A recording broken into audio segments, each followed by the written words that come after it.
Alright, welcome to another AQA AS Chemistry video. It's going to be another inorganic or year 1 inorganic chemistry paper, and this one's going to be on group 2 metals. The previous video was on periodicity.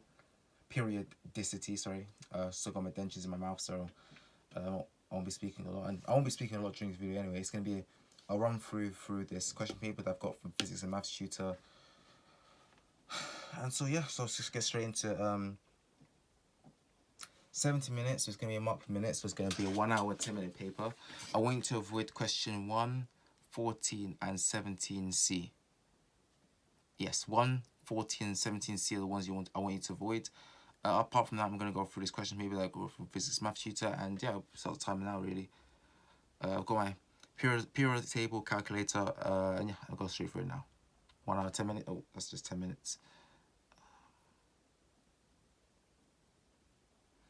And here we go. Alright, so let's go to the bonding in magnesium. So there's metallic bonding.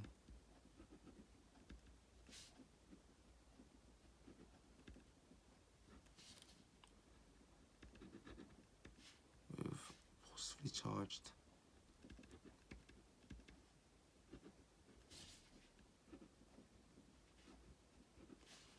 Mg2 plus cation.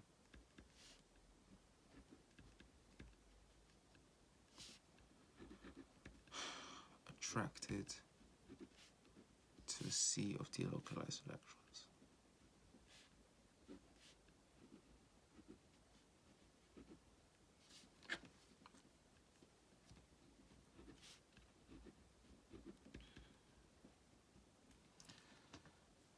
Explain construction bonding by magnesium. So that's a giant ionic lattice.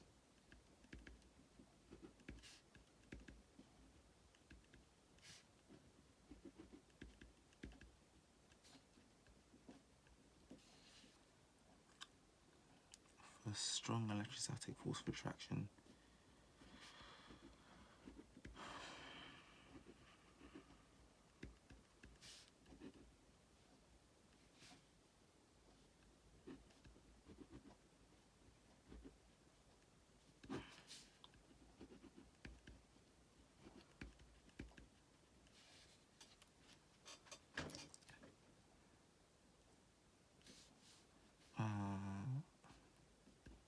Between positively charged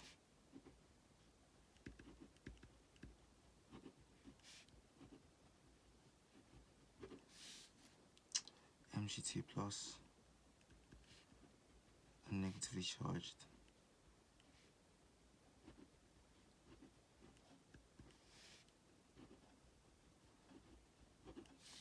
Cl minus.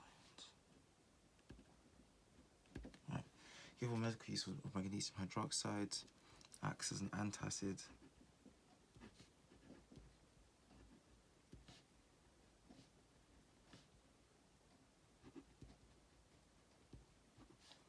To neutralize stomach acids for indigestion.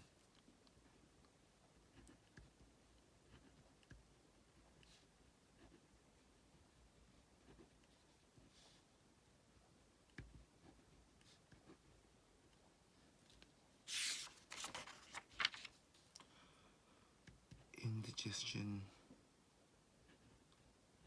relief.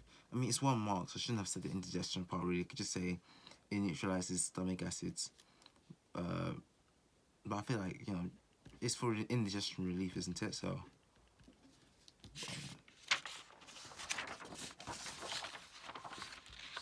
2, also use of barium salt. I think you already really know that's the case there. Sorry, what's the use of barium sulfate? Why did I say barium salt? Barium sulfate has to be right, but definitely barium sulfate, not barium salt. That'd be much worse. But barium sulfate, which I guess is technically an ionic salt anyway. Alright, so this question is about group 2 elements in the compounds. Explain why the melting point of magnesium is higher than the melting point of sodium. Because magnesium has a higher positive charge, has a more highly positively charged nucleus.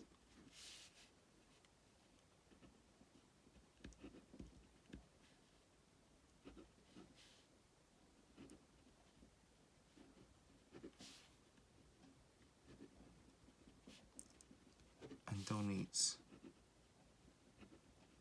more electrons to see if delocalized electrons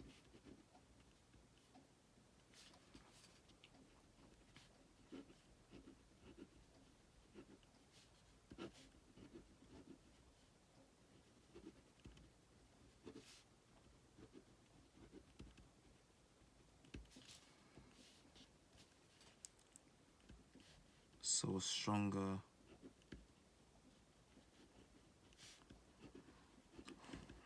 electrostatic force of attraction.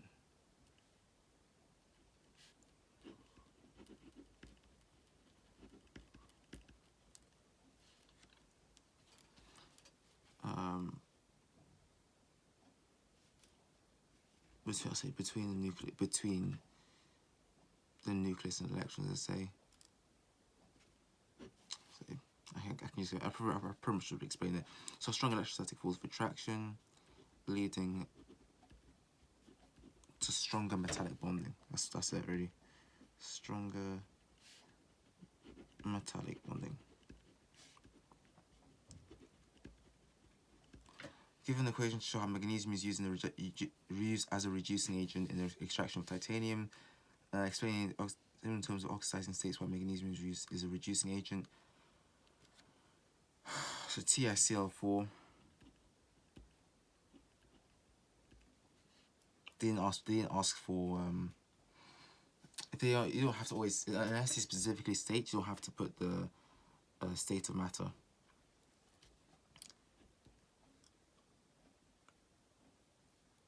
2 MgCl2, I believe, because you're having, no, it's just 2 magnesium, and then that would form 2 MgCl2, and then you would have just plus Ti, Mg, 2 Mgs, 4 calcium, yeah, 4 chlorines, yeah. Alright, so on that part, explain in terms of oxidation state of magnesium is reducing agent, because you're going from 0 to, that's -4, so that's +4, yeah. If you didn't see that part, x minus 4, 0, x is equal to +4, this is 0, so, alright. Sorry, why did I say -4? It's just Cl2, isn't it? Sorry, my bad. X minus 2, 0, because it's -2 from the chlorine. Well, it's a -1 for each chlorine, and there's 2 chlorines here. So it'll be x minus 2 equals 0, and then x is equal to +2. So going from 0 to +2, which means it's being oxidized, which therefore means if it's being oxidized, therefore it's acting as a reducing agent. So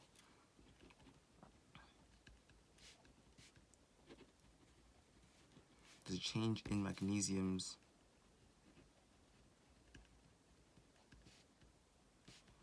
oxidation state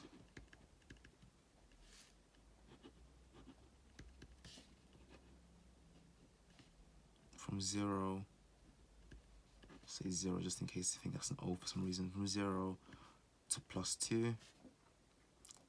So it's being oxidized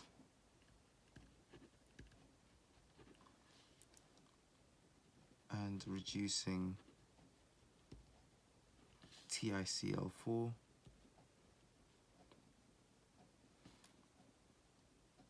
therefore it's a reducing agent because it's reducing.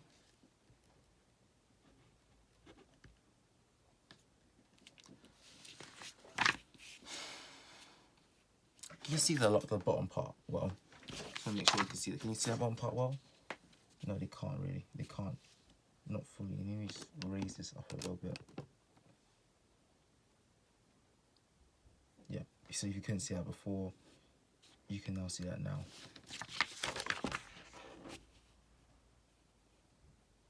Good. Okay. Yeah. Right. So, say what is observed when dilute aqueous sodium hydroxide is added to separate solutions of magnesium chloride and barium chloride. So sodium hydroxide, there'll be,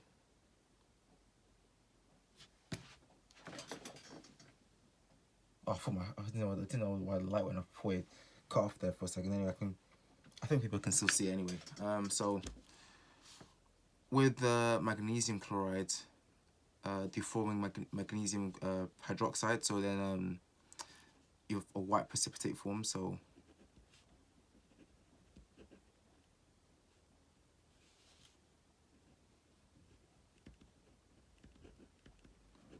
a white precipitate forms.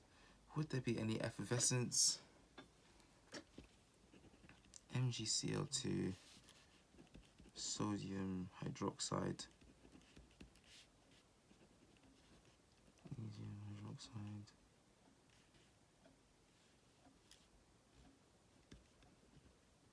Sodium. If I make that a 2, no effervescence. So, and that's a salt. So, and then this to have no observable reaction. I don't know why the light just cut off there. Anyway, no observable reaction. The question is about the reactions of magnesium and its compounds. Magnesium is used in one of the stages in the extraction of titanium. Given an equation for the reaction between titanium chloride and magnesium, and state the role of magnesium in this reaction. So this is just pretty much just like one from before. Yeah, this is from physics and math tutors, so they wouldn't have remember that they've already used that question, but this is useful because in the exam you'll get questions like this where you wouldn't get questions just after having one like this, but you know that this reaction is always going to come up, so just or just know that it's a type of reaction that would come up, so just remember the equation. Or the more times you do it, you don't have to think about how to balance it. You can just go straight ahead to just writing down the equation, and there you go. Magnesium reducing agent because it's being oxidized.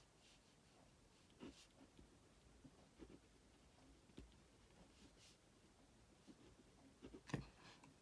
A mixture of magnesium oxide and magnesium hydroxide has a mass of 3,200 milligrams. So magnesium of this and that. Okay, fine. This mixture is reacted with carbon dioxide to form magnesium carbonate and water. The mass of water produced is 210 grams. Okay, calculate the percentage biomass of magnesium oxide in this mixture. Okay, we're trying to calculate the mass of this in the percentage biomass of magnesium oxide in the mixture of this and this. Okay, no problem. We're given the mass of this. Okay, so we can work out the moles. So moles of water is 0.21, or 210 divided by 1,000 is 0.21 grams, because we're doing grams, over the mol of H2O, which is 18, because 16 plus 2, 18, and that would equal 0.21 over 18, 1.17 times 10 to the power minus 2. 1.17 times 10 to the power minus 2.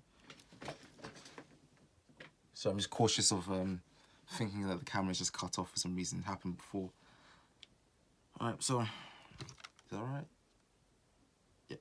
Yep, alright, that's cool. It's a 1-to-1 molar ratio, so 1-to-1 molar ratio. In the real exam, you get a lot more space than just this, so, but yeah, I write like this, 1-to-1 molar ratio. So moles of magnesium hydroxide, because we can work out if we know the total mass of magnesium oxide and hydroxide together, magnesium oxide and magnesium hydroxide together are 3,200 milligrams, and we find out the mass of magnesium hydroxide, we can just take both of them together to get the mass of the magnesium oxide. So here, find out magnesium hydroxide moles is equal to 1.17 times 10 to the power of minus 2 mole, obviously. What's that? Well, moles is equal to the mass over the mR. So then mass would be equal to the moles times by the mR. So then mass of magnesium hydroxide is equal to 1.17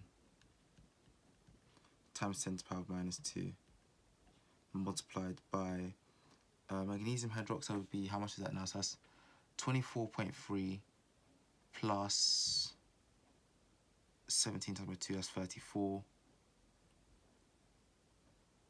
Yes.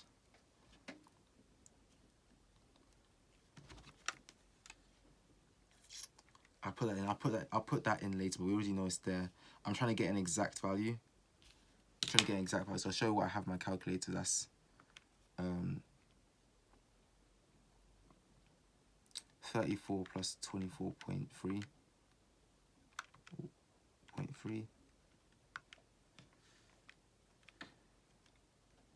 And the mass of magnesium hydroxide is equal to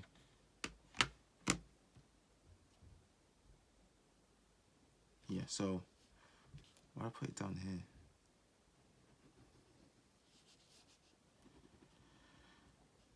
Don't do this in a real exam. Don't like do that. That's actually a terrible example. Now I have to actually do it on this side now. Mass of magnesium hydroxide equals 0.680. 0.680 grams. And if I want to get the mass of magnesium oxide is equal to 3.2 or 3,200 milligrams minus 0.68, and that's equal to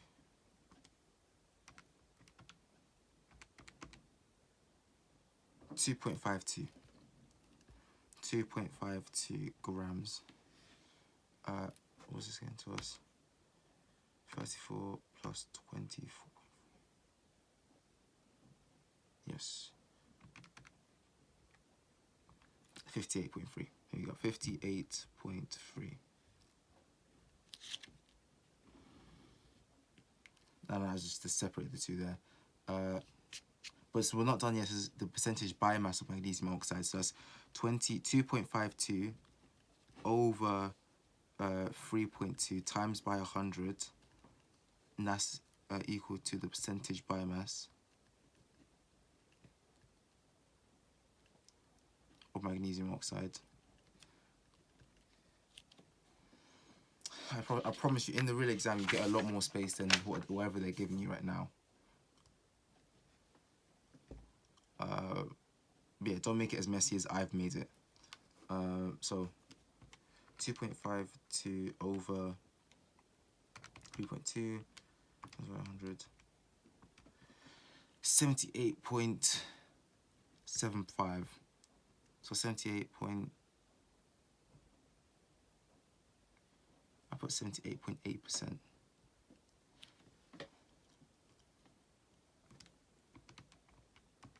Just making sure I haven't made a mistake here.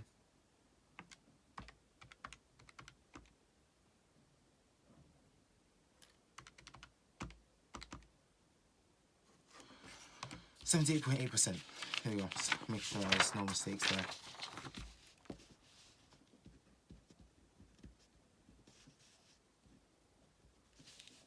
In case you didn't see the bottom part here.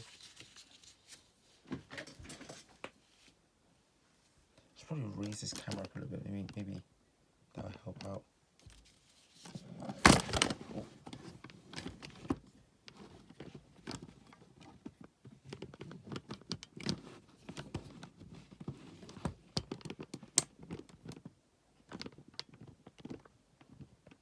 There you go. Hopefully this camera's a little bit better than what I expected it to be. Yeah.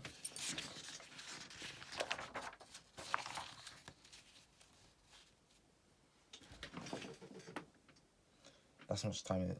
I'm just wasting a lot of time just setting this up. I should have done this beforehand now. Good, all right. Which property would you expect element radium to possess? Radium is a group 2 metal, so I'd expect it to conduct electricity. Which statement is not correct? Strontium has a lower first ionization energy than calcium. Where's strontium again? Strontium.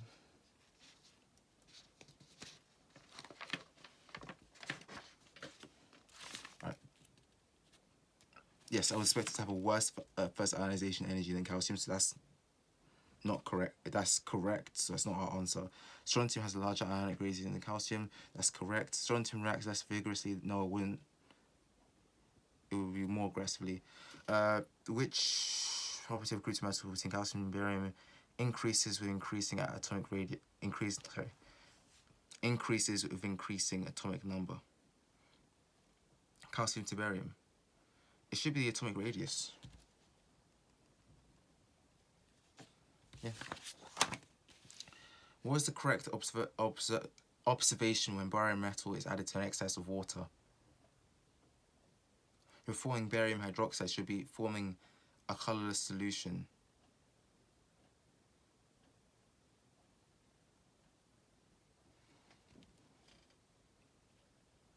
I can just do this reaction. So barium plus what? Water. Barium hydroxide. There should be some effervescence. Yeah, there should be some. Yeah. I have to finish off. I already know that there's some water. So some H2 gas, sorry. H2 gas, sorry, not water. H2 gas. That's yes. So there should be some effervescence of gas. An aqueous solution of salt gives a white precipitate when mixed with aqueous silver nitrate, and when mixed with dilute sulfuric acid. What could the formula of the acid salt be? So an aqueous solution of salt gives a white precipitate. Probably that, because barium chloride, good salt, dissociates. That makes sense to me. That one makes more sense. Question 10. Which substance is used to reduce titanium 4 chloride in extraction of rutinoids magnesium? You see how they try to confuse you here by adding manganese. Not manganese. It just sounds similar, but it's magnesium. So be careful now. People can trip up on that. If they don't, make sure to read the question very carefully. Which statement about barium sulfate, or read the answer statements carefully. Which statement about barium sulfate is correct? That one. B, very obvious for a reason why. We've already gone through that. Which compound is used to treat symptoms of indigestion? Magnesium hydroxide. Alright, give the full electron configuration of calcium 2 plus. Calcium has 20 electrons, so it would be 18 if it's 2 plus. 1s2, 2s2, 2p6, 3s2, 3p6. Now, if you got confused by that, remember we did. This is how we do it. 1s2, 2s2, 3s2. I'm only gonna go up to that much because that's all we need really. 3p6, 3d10.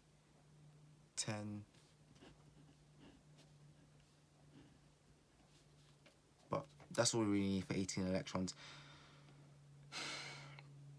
Explain why the second ionization energy of calcium is lower than the second ionization energy of potassium. Now, careful on this question because you want to explain. Remember to read the question carefully. Explain why the second ionization energy of calcium is lower than the second ionization energy of potassium.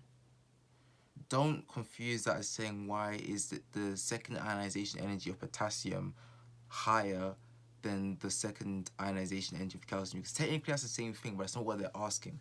They're asking specifically for calcium. So remember to make sure you make calcium the focus of your question, not potassium. And it's because you're removing an electron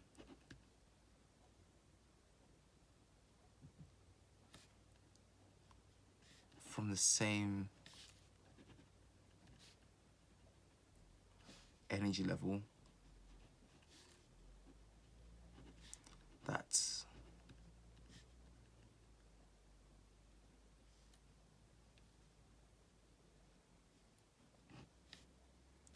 the fourth energy, and it's saying that the fourth energy level, or fourth energy level, or fourth electron shell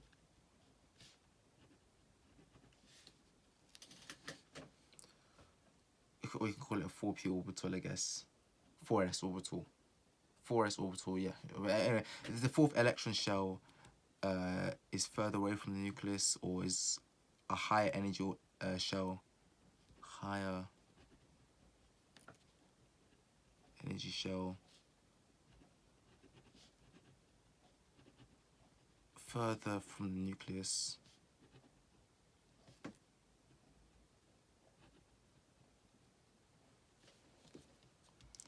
compared to the third energy, compared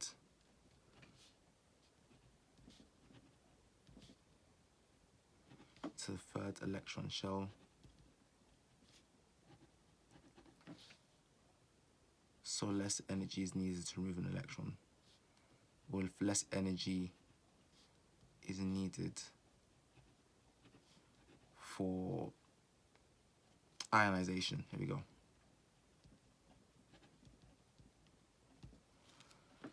I should have used bullet points there, but we move on now. Identify an S-plus metal that has the highest first ionization energy. It would be the highest one up here, because we have the lowest number of shells, strongest electrostatic attraction, highest, but also the highest nuclear charge of the top one, so that would be beryllium. Beryllium would be the one that we're looking for here. Give the formula of the hydroxide of the element in group 2 from magnesium to barium that's the least soluble in water. Barium hydroxide is the least soluble. Remember, solubility of hydroxide is least soluble in water. Sorry, my fault. Maybe I should read the question carefully. Magnesium hydroxide will be the least soluble in water. So solubility of hydroxides decreases as you go up group 2. My mistake, magnesium hydroxide. A student added 6 centimeters cubed of 0.25 mole per dm cubed barium chloride solution to 8 centimeters cubed of 0.15 mole per dm cubed sodium sulfate solution. The student filters off the precipitate and collected the filtrate. Give an ionic equation for the formation of the precipitate. Show by calculation which reagent is in excess. Calculate the total volume of the other reagents which should be used by the students so that the filtrate contains only one solute. Alright, so the ionic equation would be between barium chloride and sulfate. So we're trying to form barium sulfate here, really, let's be honest. We're trying to form barium sulfate here, and it's the Ba2 plus SO42 minus barium sulfate. Show by calculation which reagent is in excess. There's not enough space to do it here, so I'll just do it here.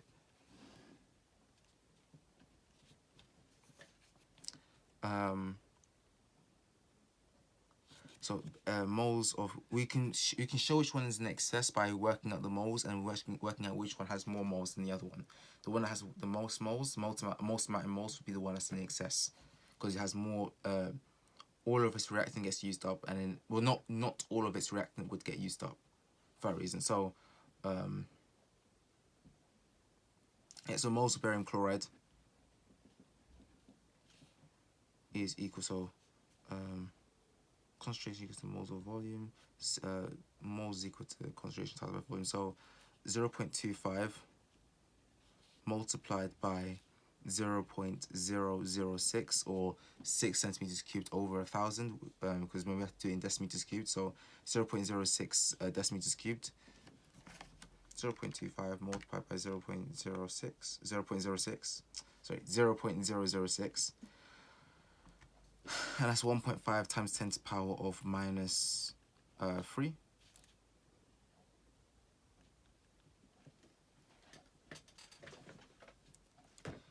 Moles of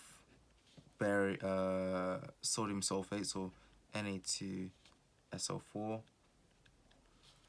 0.15 times by 0.008.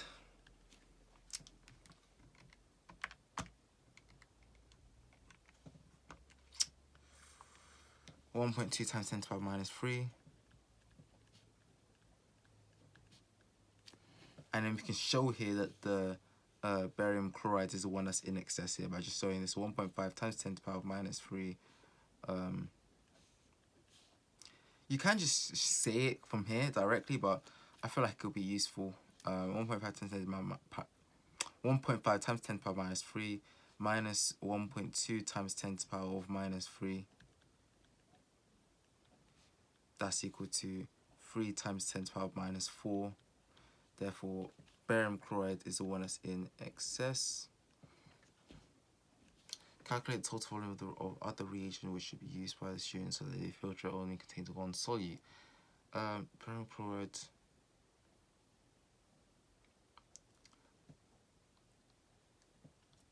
Well, we would have 3 times 10 to the power minus 4 left over.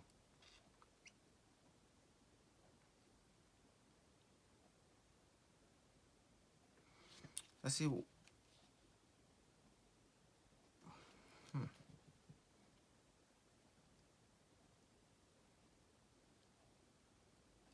would have to increase our amount of sodium sulfate, really.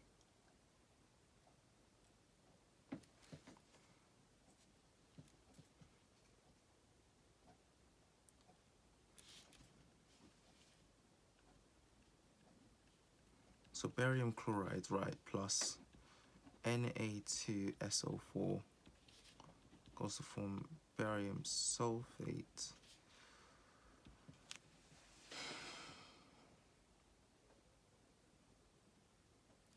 Sodium chloride, 2 sodium chloride. So that's from our sodium chloride, right?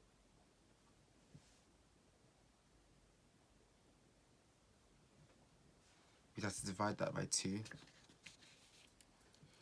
So then, moles of sodium chloride,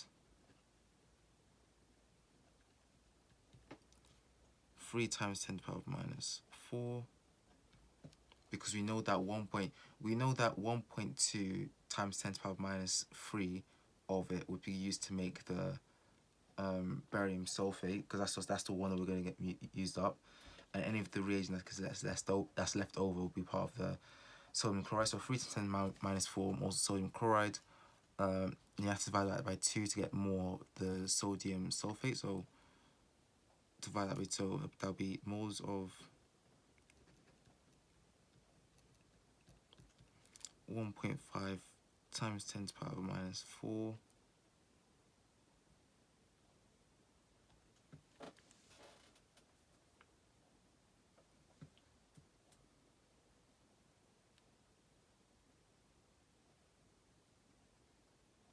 Would it need to be like that?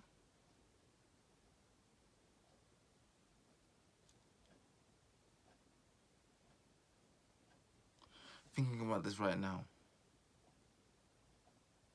To get from here to here, it's not the sodium chloride. No, it's 3 times 10 to the power minus 4 moles of the sodium sulfate that would be needed.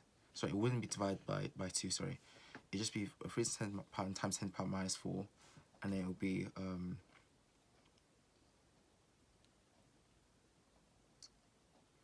volume. Volume would be equal to moles over the concentration. So volume of Na2SO4. First of all, moles of Na2SO4 that will be needed. 3 times 10 to the power of minus 4. Volume of Na2SO4 that will be needed is equal to 3 times 10 to the power of minus 4. Yeah, the moles over the concentration, which is 0.15. 0.15. So 3 times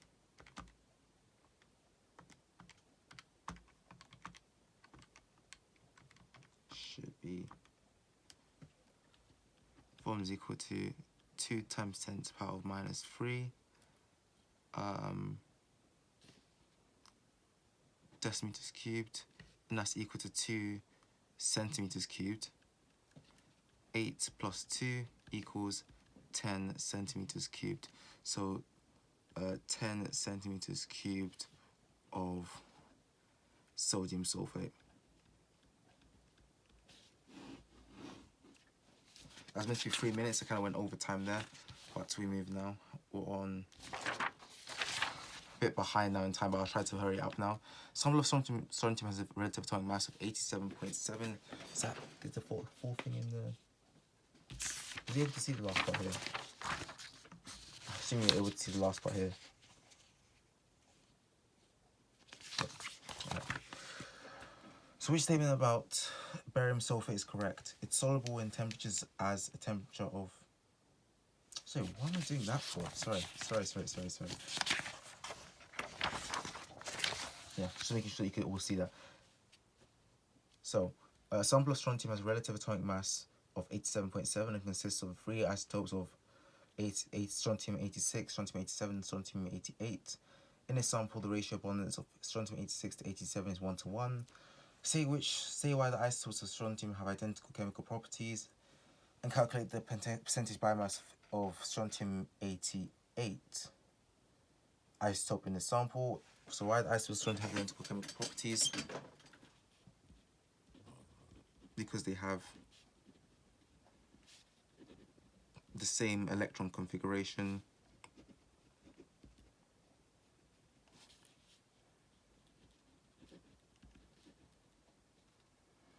Because remember, the chemical properties are related by the way electrons interact.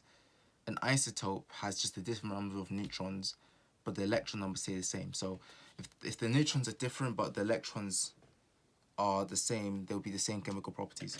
Alright, so how I tackle this? Right, so we know that from strontium 86 to 87 is 1 to 1. So let's call... So x plus y equals 100, right? So we have... Yes, so it'll be 86x plus 87x plus 88. Let's call 88y, right? That's what we're doing here. So 8x plus x plus y equals 100. 88y. Just making, trying to make yeah. And that all equals to 87.7 if you divide all of this by 100. But we want to just get them all in layman's terms, so we call this. I'm doing this part here because we have a less space here. So 2x plus y equals 100, right? If 2x plus y equals 100, y is equal to 100 minus 2x. Therefore, so add the two 86, so 86 plus 87, 173x plus 88, 100 minus 2x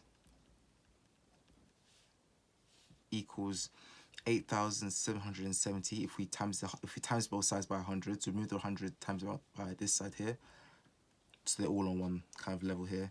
So 173x plus 8,800, 88 by 100 minus, what's that going to be now? That's so 160, 16, 176, yeah, minus 176x. So 88 times 2, yeah, 176. So minus 176x equals 8,770.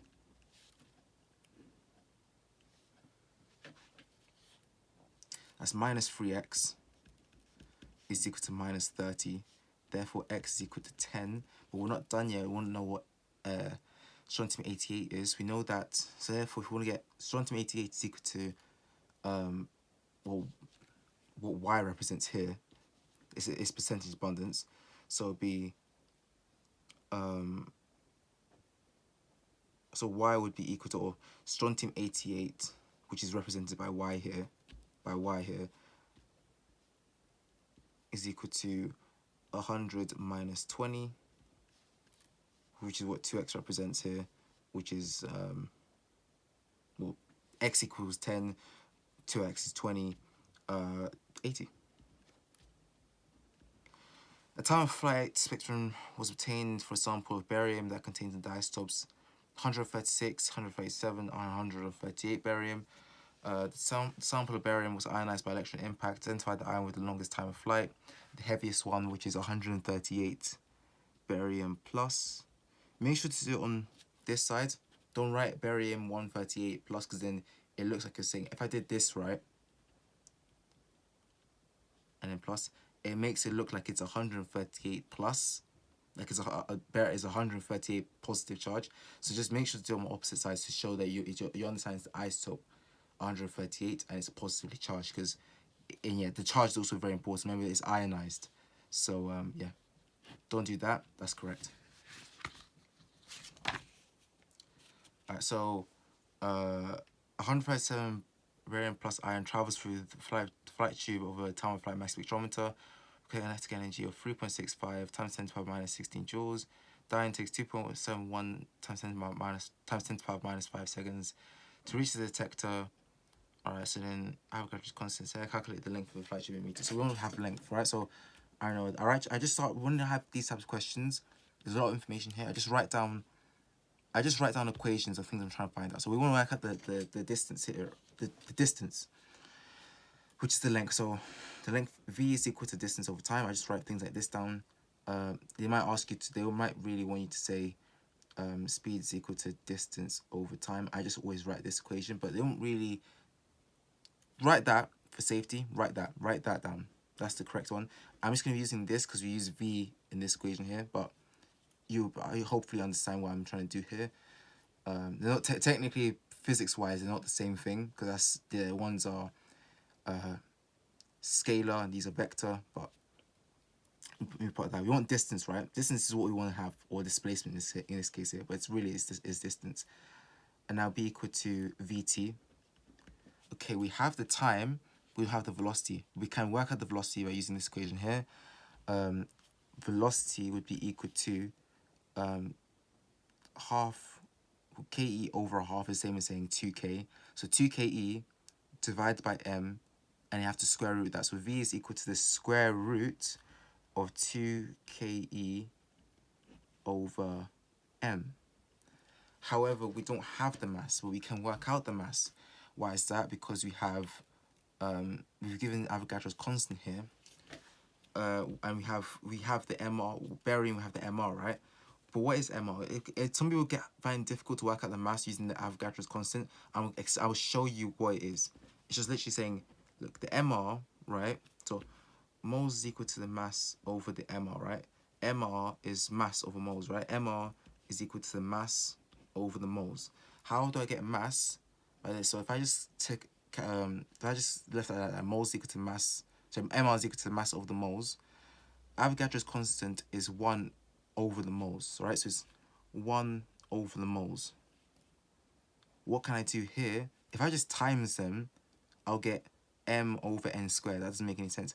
But if I divided them, if I divided this, I'll be left with key flip change, right? So it'll be times n over 1.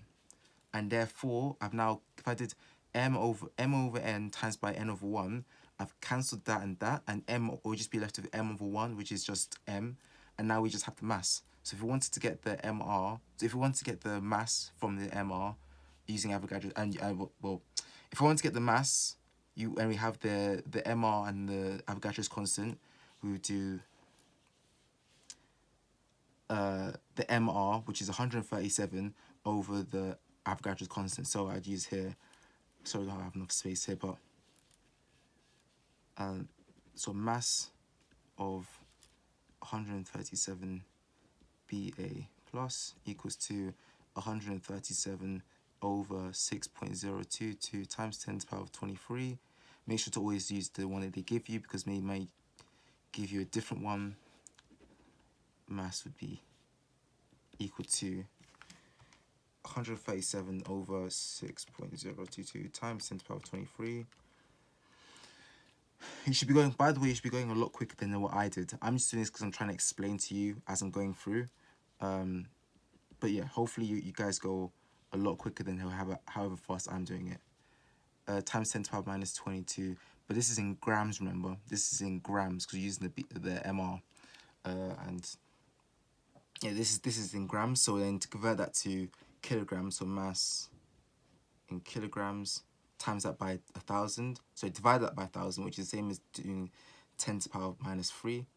We're multiplying it by 10 to the power minus 3, which is the same as 2.275 times 10 to the power of minus, just increase, take away minus 3, really, or add minus 3, really. So minus 25. Now we have that. Now we have the mass. You can substitute into our equation. V will be equal to the square root of 2 times by the kinetic energy, which is 3.65 times 10 to the power of minus 16, all over the mass, which is, we just calculated the mass here, 2.275 times 10 to the power of minus 25. Don't, obviously in the real exam, don't really do it like this, but it's just that I haven't got any more space here, so just using what they're giving me here. So times 10 to the power of minus 3. 2 by 3.65 times 10 to the power of minus 16.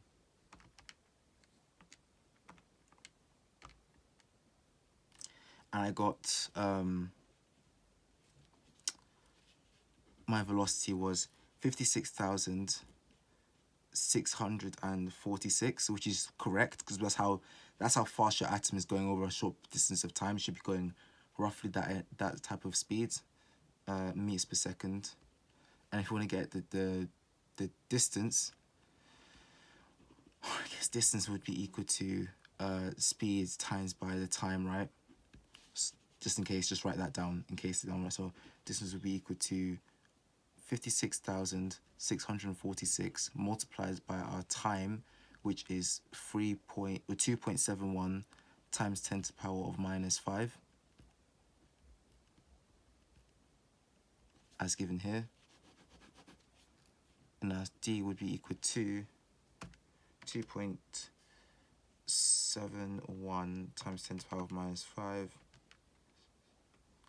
And our flight tube is 1.54 meters.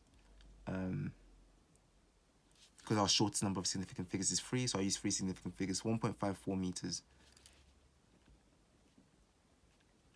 Alright, told you to skip question 14.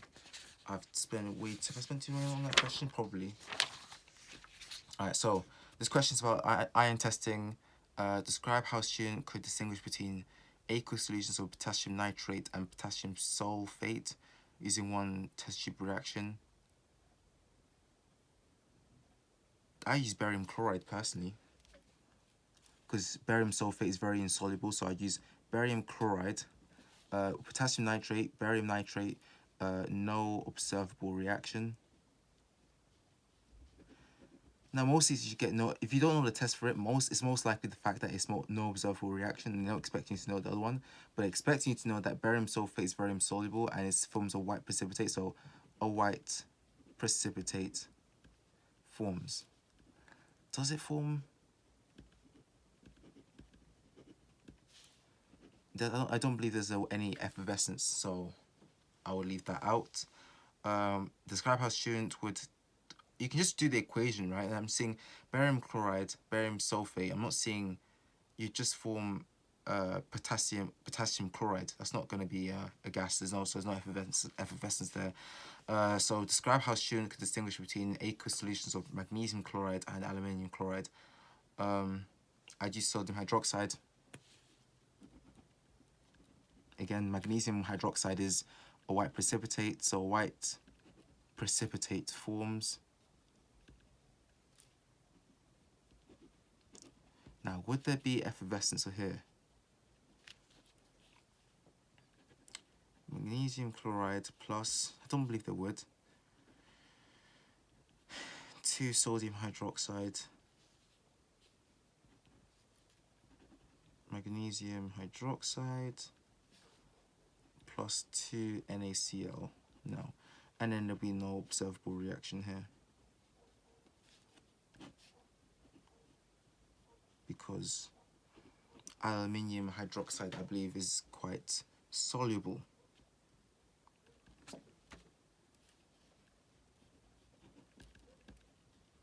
That's how much time I have left. Alright, so how much have I got left to do? 14 on that side, and then a bit on there. Okay. Alright, so a sample of strontium ore is known to contain strontium oxide, strontium carbonate, and some inert impurities. To determine the mass of strontium carbonate present, the student weighed the sample of the solid one and then heated it in a crucible for 5 minutes. The sample was allowed to cool and then reweighed. Sorry for that one. This heating, cooling, and reweighing was carried out 3 times.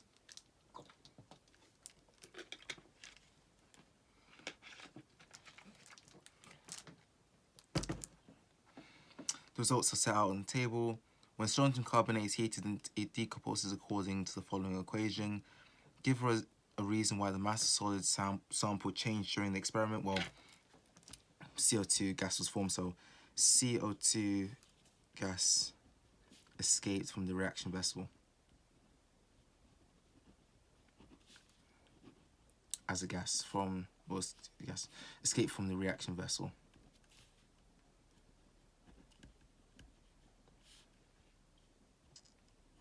Okay.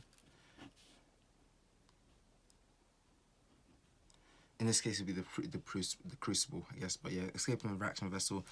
Use data in the table to calculate a mass of strontium carbonate in the original ore sample. Give your answer to the appropriate precision. So we want to calculate the mass of strontium carbonate in the original ore sample. And original ore sample, so the ore sample, it contains strontium oxide and strontium carbonate. This is why it's important to have highlighters for your exams, to highlight these things. I should have bought one. Do I have one here on the side? No, I'll probably have to dig into my pencil case, which I'm not bothered to do right now. Anyway, so what do you have? We have, if we could work out the mass of this, but the mass of this includes impurities. It does say and some inert impurities, so I wouldn't use a solid sample. What we can do is work out the mass of the gas. We can work out the mass of CO2 gas, so we have this is the mass of the crucible. I would do 6.11 minus 9.85 and 14.58. I wouldn't use that because that's just after one heating. You wouldn't use that. Forget about that worry, because that's just after one heating. You do it again to make sure your sample is more pure. So disregard that one. 16.11 minus. So 16.11 minus 9.85, and then 14.58 minus 9.85. Or I could just do the difference between, because they both include the mass of the crucible. So yes, I could just do mass of CO2 is equal to 16.11 minus 14.58, because then that would just be the mass, because they both include the mass of the crucible, so they cancel each other out, and that would be equal to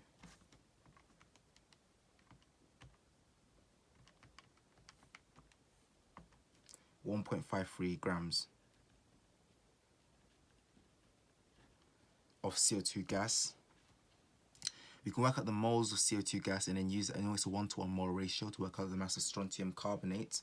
So moles of CO2 is, what's that? That's 12 plus 32, 44. So 44.0.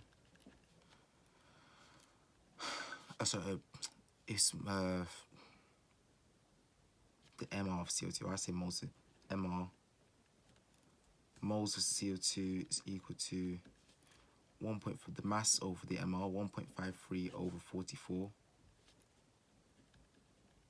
And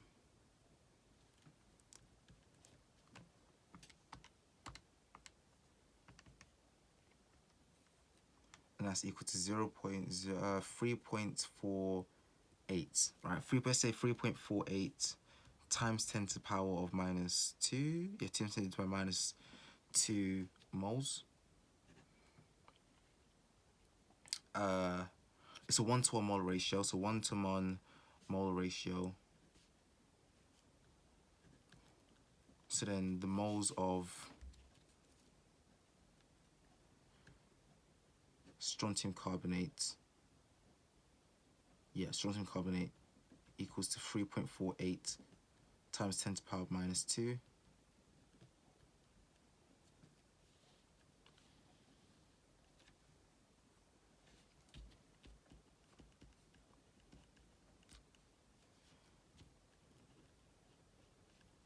Mass of strontium carbonate.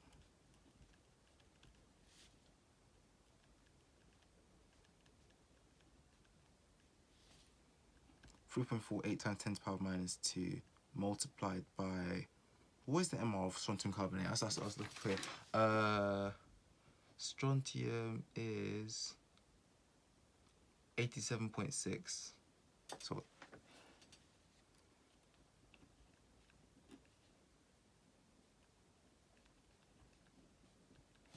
87.6 plus 12 plus 3 by 16, and then yeah, so mass strontium carbonate. Yeah, this is 5 marks. So I was wondering why they give me such little space here, but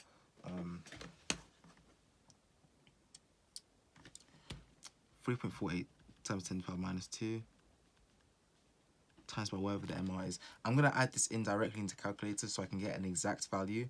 But yeah, I'll do that. I'll just show you the mass of it at the end.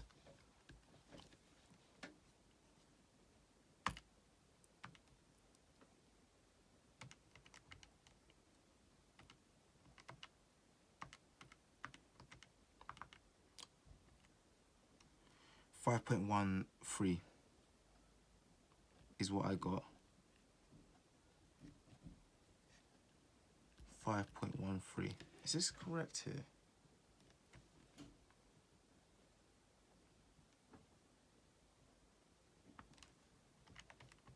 Just making sure that my answer isn't incorrect.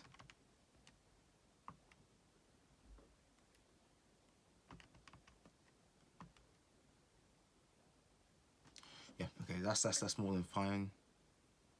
Yeah, and I'm just gonna work out. So 87.6 plus 12 plus 3 by 16.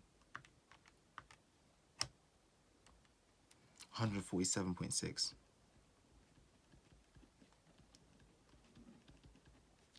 That's how much time we have left, 13 minutes, so I'm going to try and use that well. Each balance reading has an uncertainty of 5 milligrams. Calculate the percentage error in the initial mass of ore used. So plus or minus 5, so that's, yes, times 2 really, because it's plus or minus 5. 2 by 0.005, 0.1, 0.1 over R.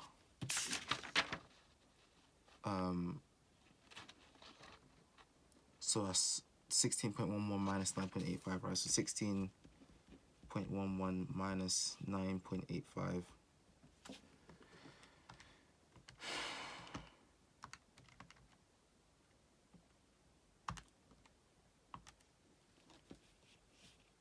$6.26.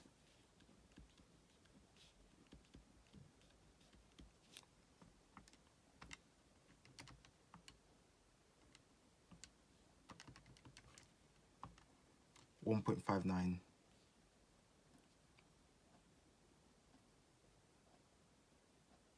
Sorry, that's not 0.1. Sorry, 0.0. That sounded way wrong. Yeah, 0.01. Right that again. My bad. Sorry, my bad. 0.01 over 6.26 times by 100. Now it should be, yeah, my bad. Sorry.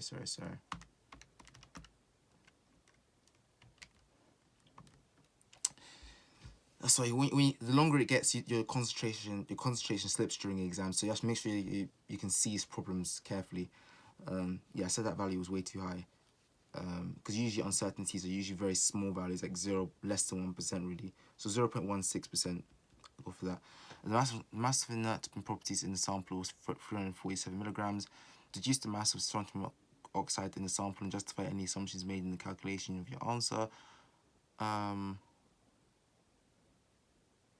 So it'll be of strontium oxide, that's just going to be the total mass, which is 6.26, minus the one that we worked out, which is 5.13, right? Minus 0.347.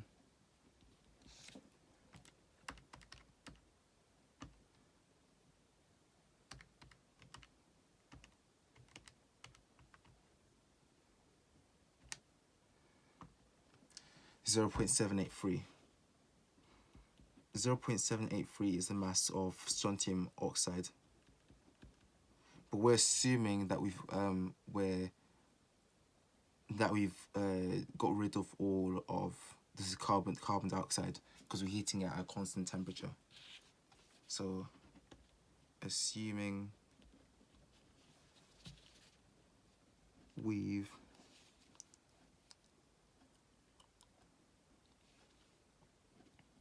heated and removed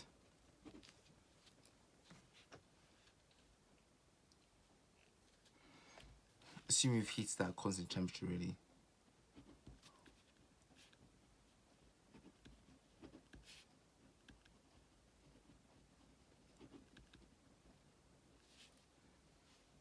To remove CO2.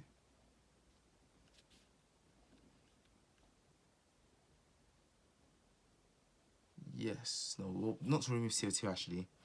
Just remove just at constant temperature, really.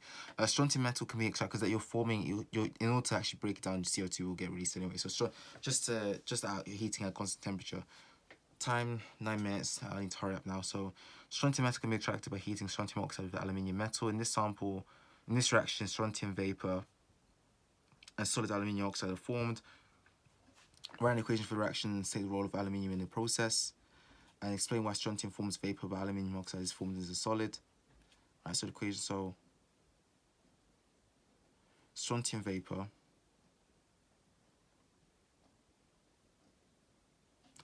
strontium oxide plus aluminium metal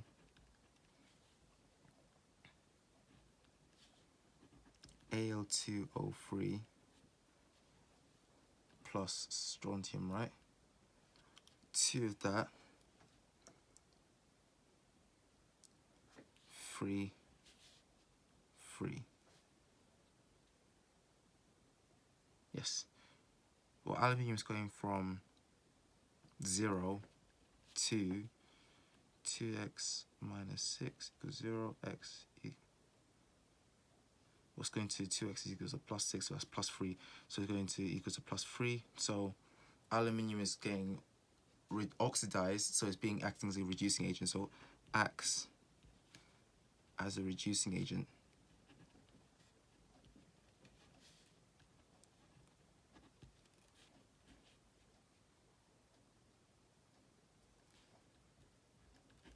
Explain strontium vapor forms. Okay, so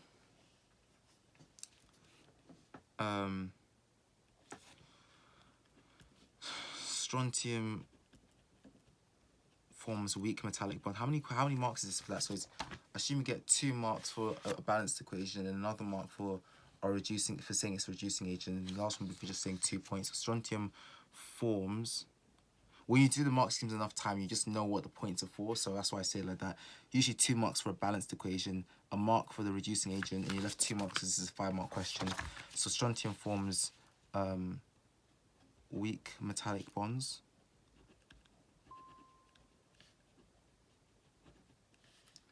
That require little energy to break.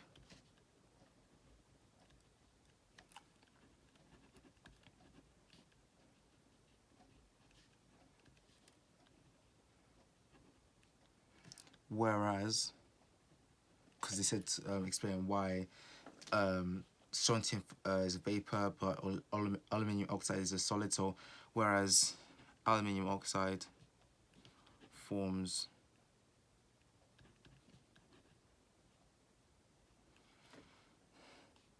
aluminium oxide is a giant ionic lattice. So it's a giant ionic lattice. I'm starting to worry now that I'm not putting down every little bit of information that everyone can see. Like this here was 5.13 grams. in case people can't see that, right? 5.13 grams. Maybe I clear there.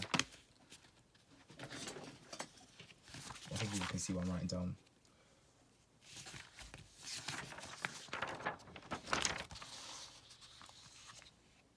Five minutes left.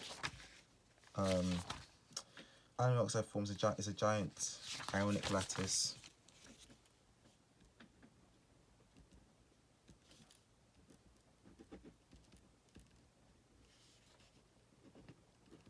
That forms strong ionic bonds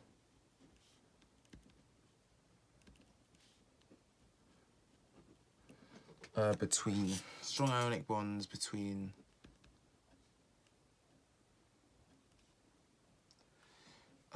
oppositely charged ions, between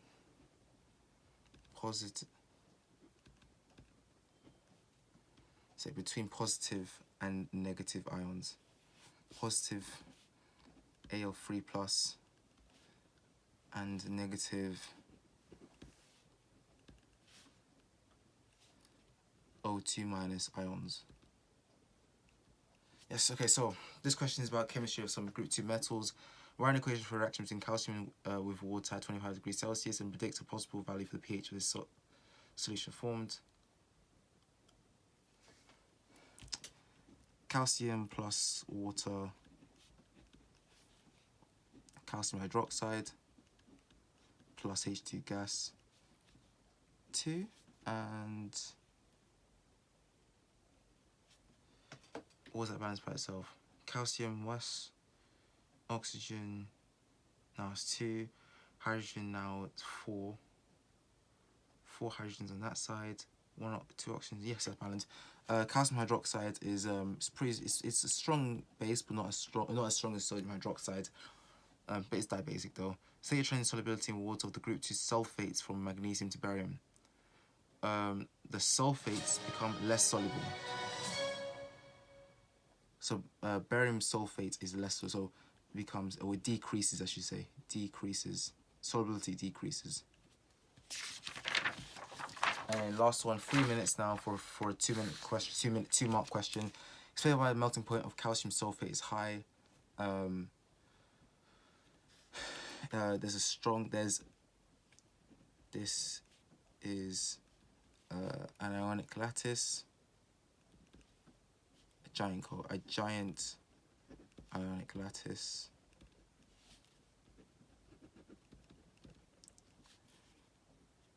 with strong electrostatic forces of attraction,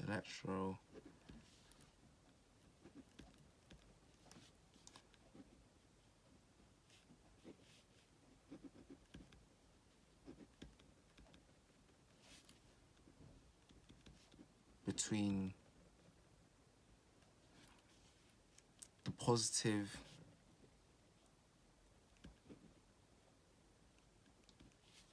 Ca2 plus ion and negative SO40 minus ions, forming strong ionic bonding.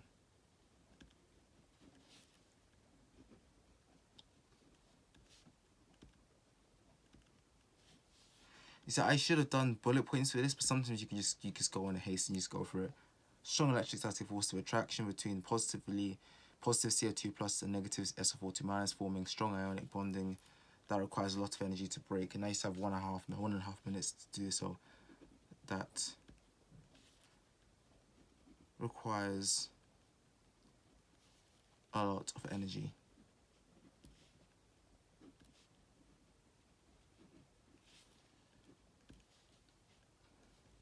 to break.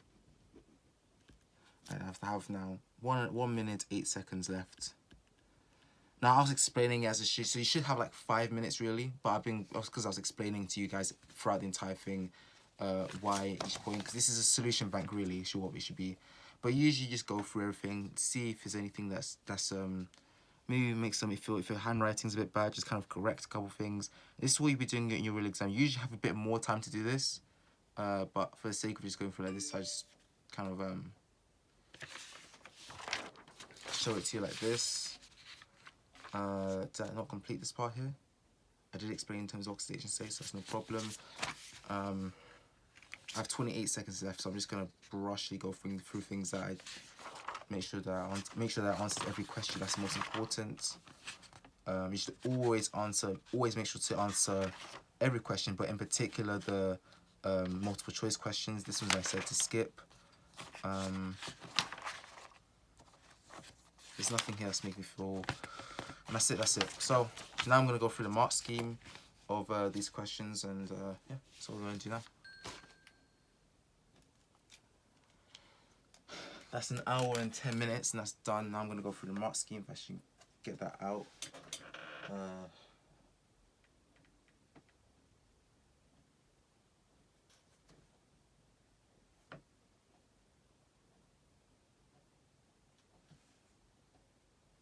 I say this is a solution bank, but really, honestly, I haven't looked at the mark scheme yet, so maybe it's correct, but should be correct. I have,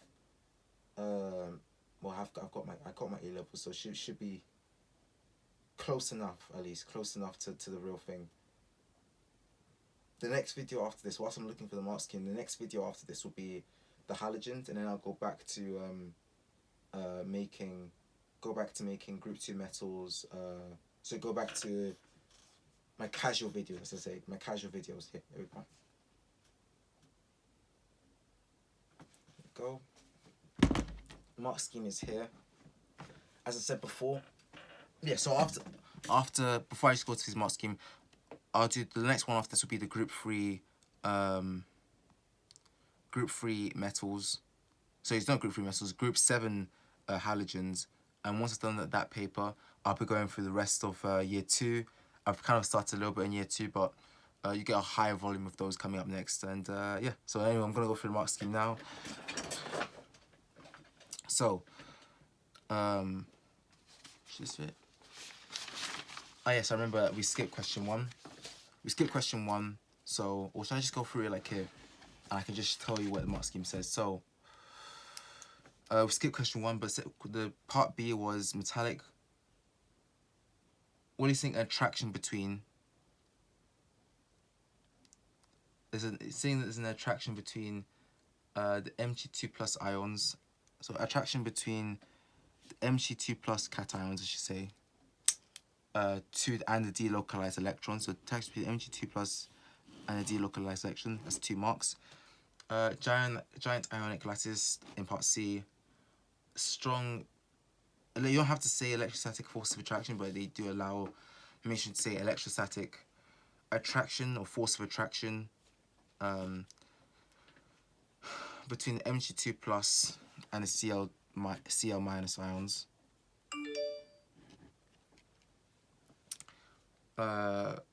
Indigestion relief, neutralizing stomach acids. We've actually mentioned both of them here, but neutralizing stomach acids would be enough.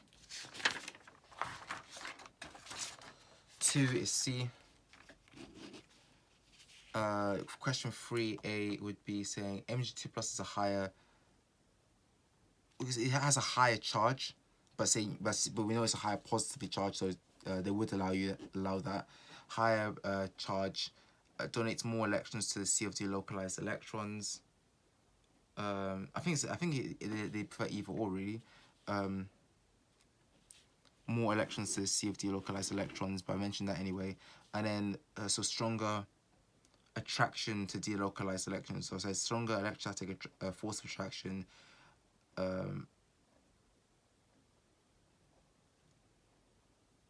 I didn't say to the delocalized electrons. I mentioned the delocalized electrons here, but I should have mentioned it here. Stronger electrostatic force of attraction. Yeah, so careful with your wording. So or make sure you say every single part here. I think it's because I didn't have enough space here, but delocalized electrons. Rookie mistake.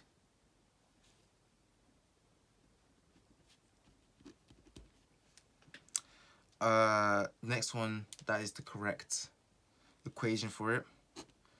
And then so there's a change in oxidation state from 0 to +2.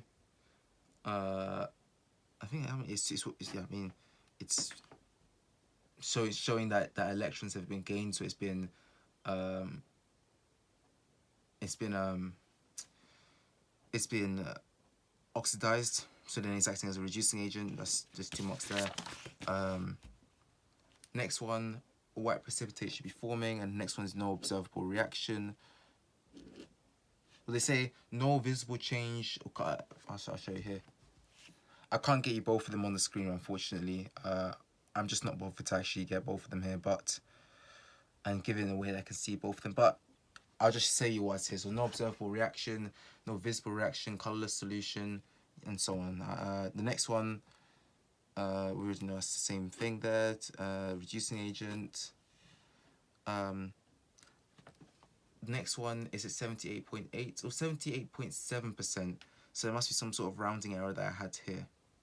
They had 78.7%. 2.52, but what did they get? They got 2.5. They also got 2.52 over 3.2. So that's probably my 2 over 3.2 times by 100. I mean,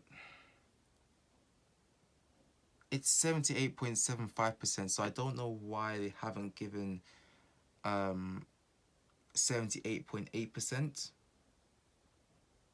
because they have even said here 2.52 over 3.2%.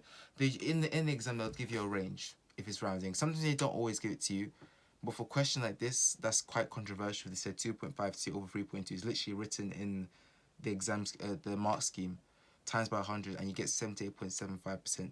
So I actually just follow the mark scheme and say that they probably use the exact values.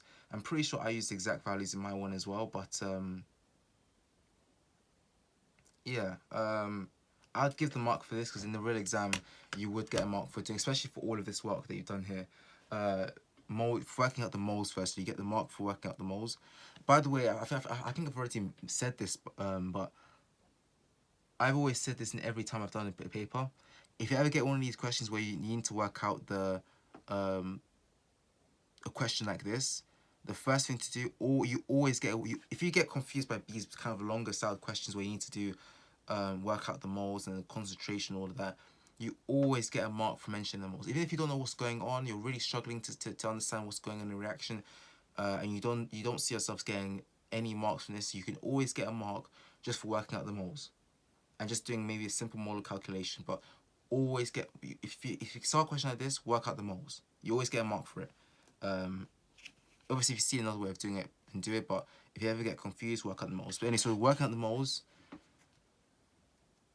1.17 times 10 to the power minus 2, and the mass of magnesium hydroxide would be 3. What was it again? It was 0.68 grams, and then taken away from one another, that's 3, and then the fourth mark was doing that reaction, doing that calculation there to get the biomass. I'm gonna allow it. Fuck it. 5 is C, 6 is C, 7 is A, 8 is B, 9 is A. I'm not gonna go through it again because I've already said where it is. 10 is A. If I get one wrong, I'll go through it again. And then 11 is B, 12 is B, 13, 1s2, 2s2, 2p6, 3s2, 3p6. You can say 4s0, but I don't really see a point in doing that. But I just they say it's in brackets, so you don't have to say if something is in bracket in the mark scheme, it means allow it, but it's not needed. Yeah. Next one says in CA plus. I literally didn't even say what I was going to do here. I said I was going to say you have to mention in CA plus. I didn't even mention CA plus. So in CA plus, that's already dropped a mark for not mentioning that part there. In CA plus, electron is further from the nucleus, or you remove an electron from the same energy level. Fourth energy level is high energy level, further from the nucleus. But that would have been that. But I'm not going to give myself a mark for it. I'm just showing you it's further. It's an electron shell that's further from the nucleus. and loses an electron from a higher energy orbital, or Ca plus loses an electron from 4s or the fourth energy level. Yeah, so I would have got you. I mean, you should have. It's a bit messy here. I should have done so. I should have gone and say, in Ca plus, electrons are further from the nucleus.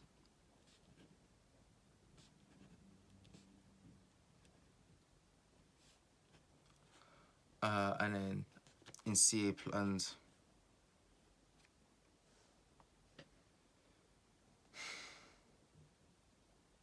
yeah, and Ca plus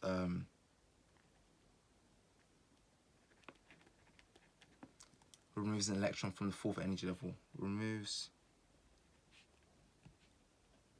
from fourth energy level. Don't be a hypocrite like me saying that you can just do Ca plus and not even mention the word Ca plus in it. So make sure to say in Ca plus. C is beryllium. D is magnesium hydroxide. E is barium sulfate. I mean, that's the equation is correct here. I did this little part. This I should have did a little square to show my working out is all here.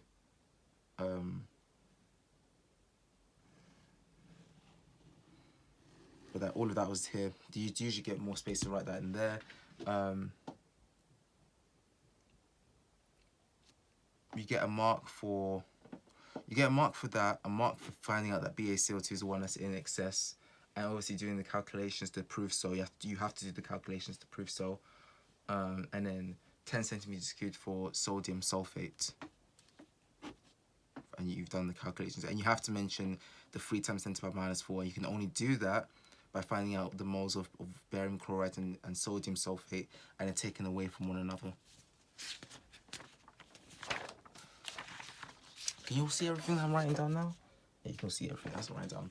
This part here, same electron configuration, or same number of electrons, but same electron configuration gets you the mark. If you got 80%, you're doing something right with your life.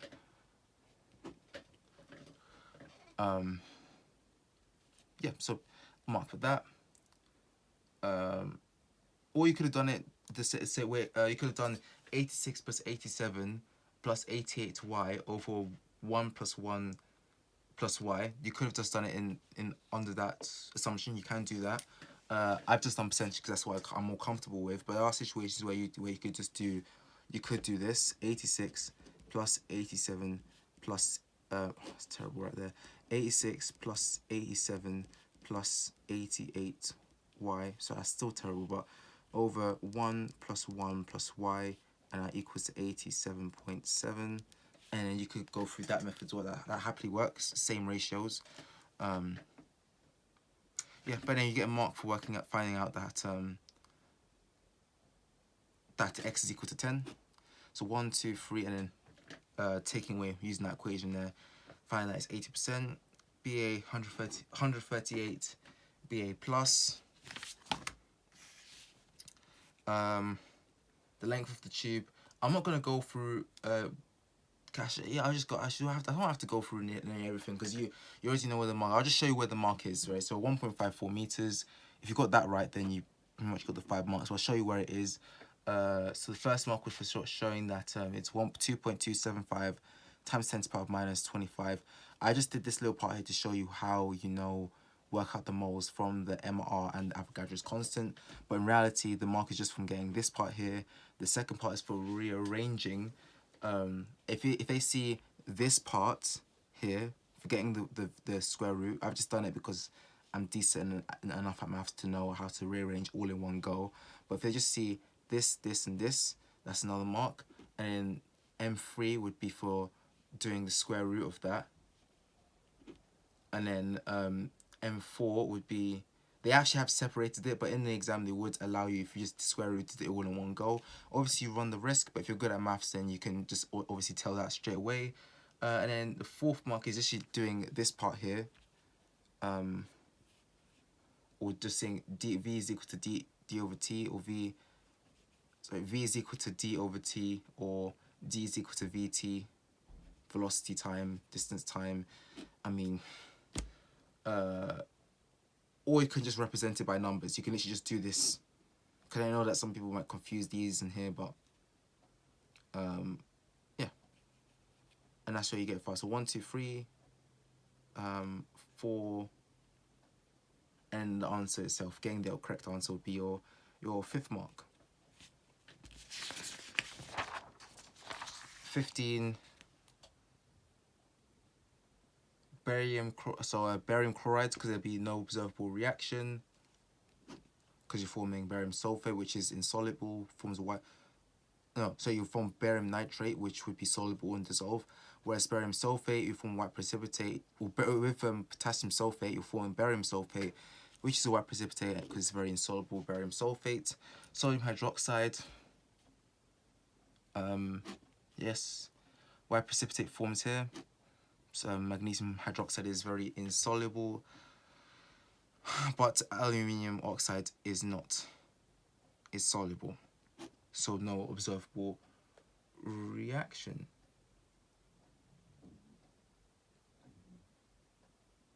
How? No. I was wrong. I was wrong on that one.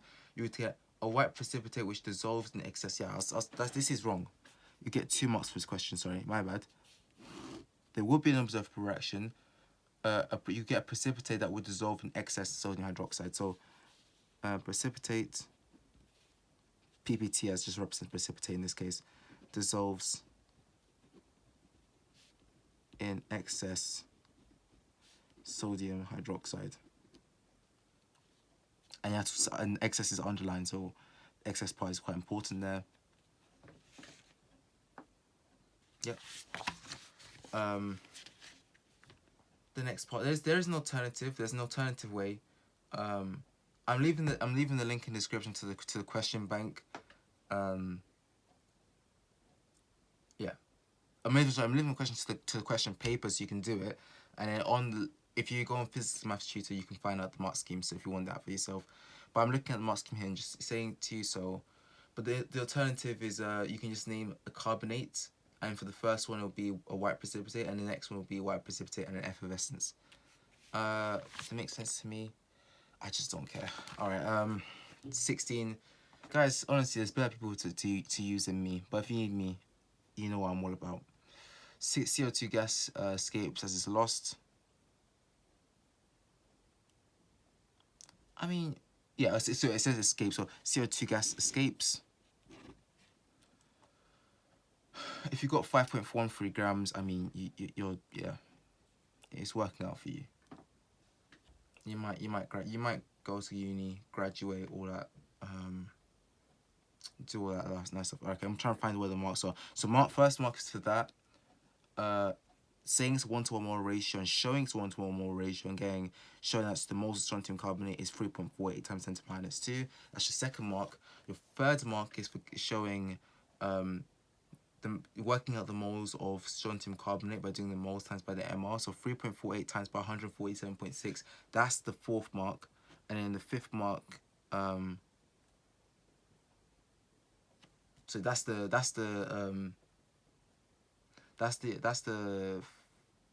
fourth mark. So what was the first mark?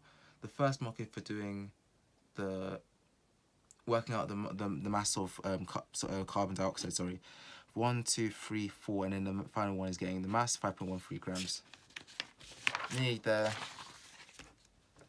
C. Percentage error. That's one mark. 0.16. 0.16. Do I require 1? Oh, I put an O just in case, but I mean, I haven't underlined it, so I don't assume they give a shit. D.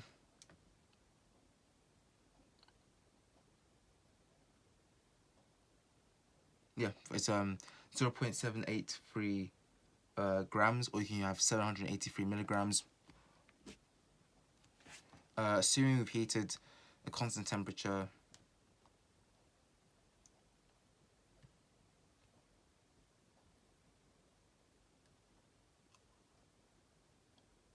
Yeah, I'm just reading it to double check. So Also, your justifications are all strontium carbonate is reacted because it's heated to a constant temperature. We're assuming that we're assuming that this isn't fully correct because you haven't fully said everything. So we're assuming all the strontium carbonate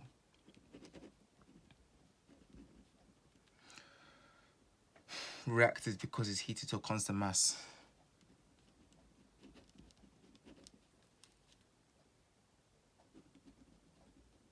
Reacted because we've heated it to a constant temperature or constant, not even constant temperature, to a constant mass. We've heated it to a constant mass. So that's how the second part would be wrong. So assuming that we're assuming that all strontium carbonate has reacted because we've heated at a constant mass. There we go. See, mistakes can happen, but just try and minimize it. Yeah, now we know it here. For the next one after that, that is the correct equation. It is. Aluminium acts as a reducing agent. Strontium is collected as a vapor because aluminium oxide is an ionic lattice, so it has stronger ionic attractions. I did the second part first. Ionic lattice that forms strong ionic bonds, strong ionic attractions. So ionic lattice that forms strong ionic bonds. There. And then the next one would be that strontium is a metallic structure with weaker bonding. So it's weak metallic bonds.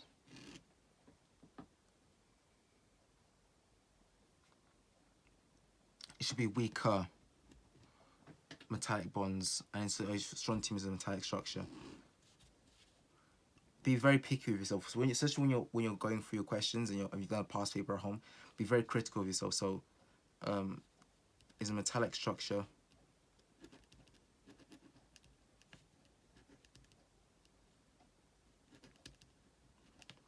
Forms weaker metallic bonds. All right, cool. That's fine. Compared to obviously that one, and then this is correct. 12. It says anywhere between 8 to 12. So that's fine. Make sure it's like not 14 because sodium hydroxide is considered to be close to that. Decrease. And then this one here would be barium. Oh, so what was I skipped something? Oh no, I skipped question C. So and then D would be strong attraction, strong electrostatic forces of attraction between positive and negative ions, between the positive Ca2 plus and negative SO40 minus ions. 2 marks there. Right, cool. I'm gonna count the ones that I'm just gonna take away the marks that it's 70 minutes or 70 marks. So I'm just gonna take away the ones where I've got wrong because I don't believe I've got too many wrongs. There's no point counting the ones I got right. Minus. There's one there.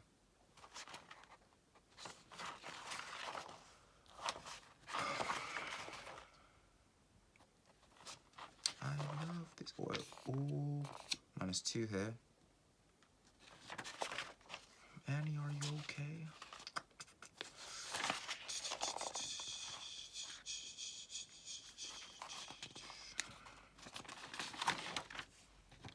-1 here.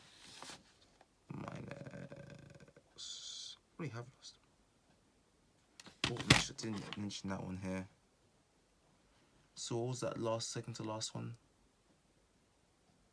Take away a mark here. 4.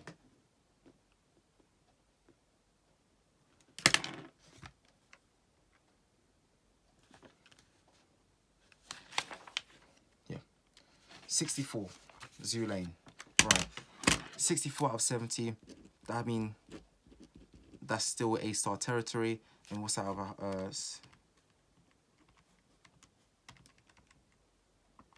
91%, I mean, yeah. But anyway, I have my A-level, so I don't really care about all that. But that's it. But these are the things that you just be even though I didn't get everything correct here, and I haven't actually revised this topic, you can see if I just follow certain steps, so do it in a certain way, and look kind of have that mindset when you're going through questions, you can still get a pretty high score even if you didn't don't fully get, if you don't